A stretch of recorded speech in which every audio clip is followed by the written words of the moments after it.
bangsa SMK hebat, bermutu dan berkarakter kuat, berdaya saing dalam bekerja, tampil mandiri penuh cita. Jadilah kita generasi bangsa, potensi yang unggul merata, berwawasan tinggi, berbudi mulia, giat belajar, selalu berusaha. SMK bisa raih prestasi, ukir masa depan, menerjang zaman menyongsong pembangunan, siap sedia dan selalu bangga dari SMK untuk Indonesia.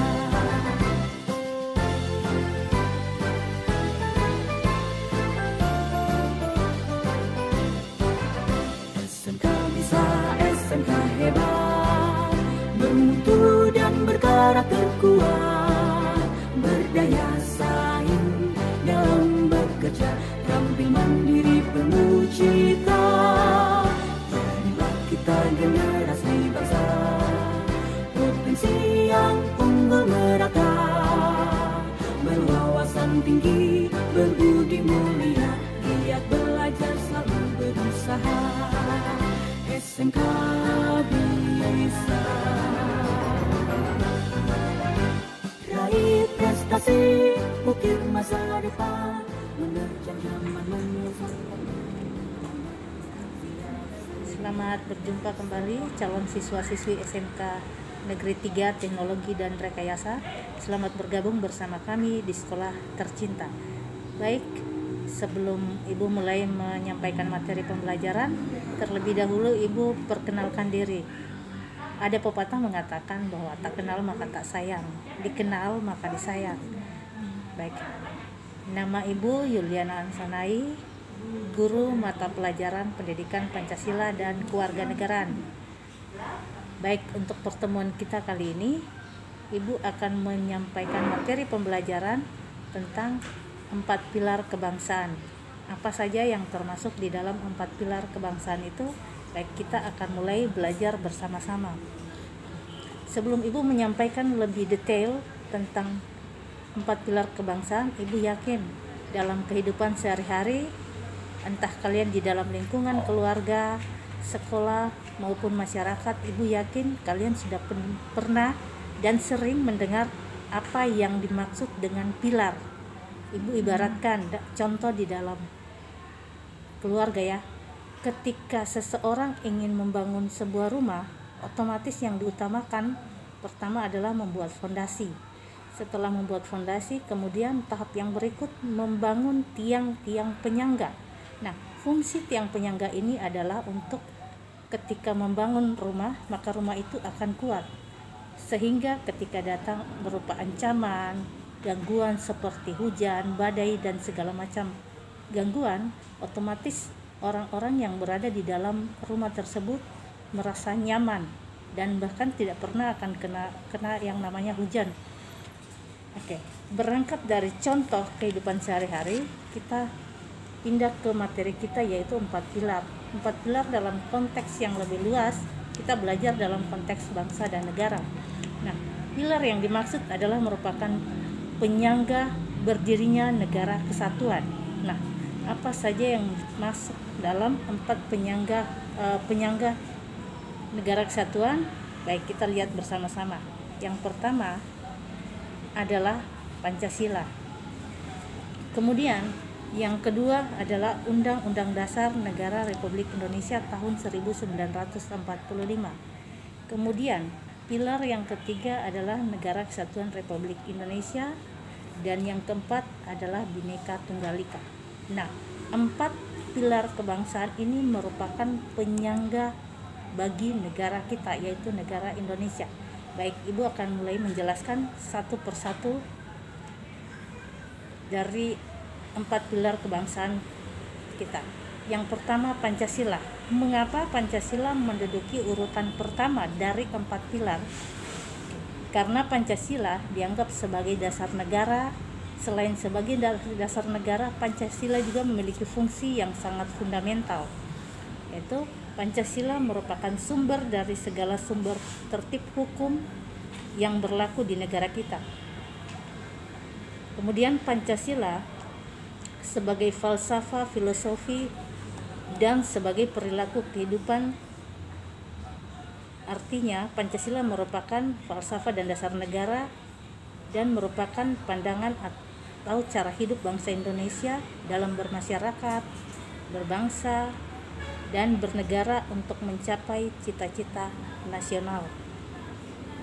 Kemudian Pancasila juga menjadi karakter masyarakat Indonesia sehingga menjadi identitas atau jati diri bangsa Indonesia.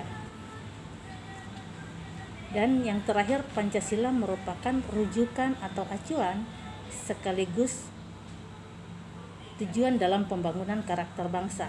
Demikian pilar yang pertama dari Pancasila. Kemudian kita masuk ke pilar yang kedua, yaitu Undang-Undang Dasar 1945. Nah, Undang-Undang Dasar dan Pancasila ini tidak bisa lepas, mereka saling terkait karena di dalam Pancasila 5 sila ini memuat tentang karakter cara hidup bangsa Indonesia dan itu dipertegas semua di dalam undang-undang. Nah, undang-undang yang pertama dikatakan bahwa nilai luhur Pancasila tertuang di dalam norma-norma yang terdapat di dalam pembukaan dan batang tubuh Undang-Undang Dasar 1945. Keluhuran nilai dalam pembukaan Undang-Undang Dasar 1945 menunjukkan komitmen bangsa Indonesia untuk mempertahankan pembukaan bahkan tidak bisa mengubahnya. Di dalam undang-undang terdapat kedudukan dalam pembukaan Undang-Undang Dasar 1945 yang menjadi alasan komitmen untuk mengubahnya, yaitu 1. Terdapat norma dasar universal bagi tegasnya sebuah negara yang merdeka, berdaulat. Kemudian yang kedua, terdapat 4 tujuan negara, yaitu melindungi segenap bangsa Indonesia dan seluruh tumpah darah Indonesia ikut melaksanakan ketertiban dunia. Kemudian yang ketiga, ada pembukaan Undang-Undang Dasar 1945 mengatur sistem ketatanegaraan Indonesia, khususnya tentang bentuk negara dan sistem pemerintahan.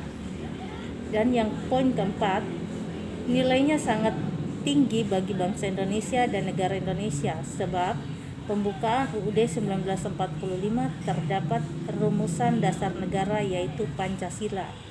Dan yang terakhir dari Undang-Undang Dasar 1945 ini adalah norma konstitusional Undang-Undang Dasar 1945 menjadi acuan dalam pembangunan karakter bangsa. Kemudian kita lihat pilar yang ketiga, yaitu Negara Kesatuan Republik Indonesia. Nah, dalam pembangunan karakter bangsa dibutuhkan komitmen terhadap Negara Kesatuan Republik Indonesia. Maka rasa cinta terhadap tanah air perlu dikembangkan dalam pembangunan karakter. Kemudian pembangunan karakter bangsa melalui pengembangan sikap demokratis dan menjunjung hak asasi manusia. Kemudian pembangunan karakter harus diletakkan dalam bingkai menjunjung tinggi persatuan dan kesatuan bangsa, bukan memecah belah Negara Kesatuan Republik Indonesia. Kemudian kita lihat karakter dari 4 pilar yang terakhir, yaitu Bhinneka Tunggal Ika. Sini dikatakan bahwa Bhinneka Tunggal Ika bertujuan menghargai perbedaan atau keragaman, namun tetap bersatu dalam ikatan sebagai bangsa Indonesia. Tidak dipungkiri, Indonesia terdiri dari beragam suku, agama, ras, dan antar golongan atau sara. Keberagaman harus dipandang sebagai kekayaan yang bersifat kodrati dan alamiah. Keberagaman bukan untuk dipertentangkan, apalagi diadu antara satu dengan lainnya, sehingga berakibat pada terpecah belah.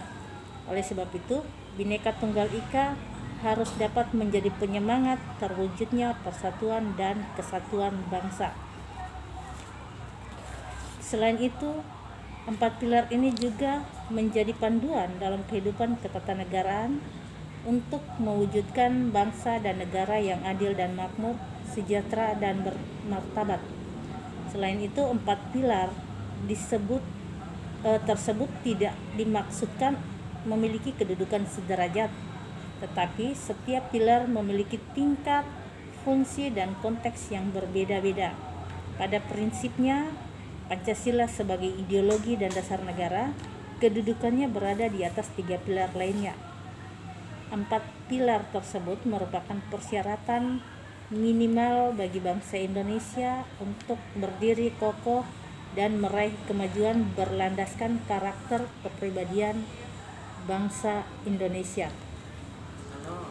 Setiap warga negara Indonesia harus memiliki keyakinan bahwa empat pilar tersebut adalah prinsip moral keindonesiaan yang memadu tercapainya kehidupan berbangsa yang merdeka, bersatu, berdaulat, adil, dan makmur.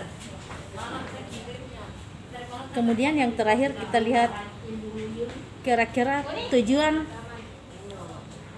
tujuan dari empat pilar adalah untuk mengingatkan kita kembali kepada seluruh komponen bangsa agar pelaksanaan dan penyelenggaraan kehidupan berbangsa dan bernegara terus dijalankan dengan tetap mengacu kepada tujuan negara dan cita-cita serta bersatu padu mengisi pembangunan agar bangsa Indonesia lebih maju dan sejahtera.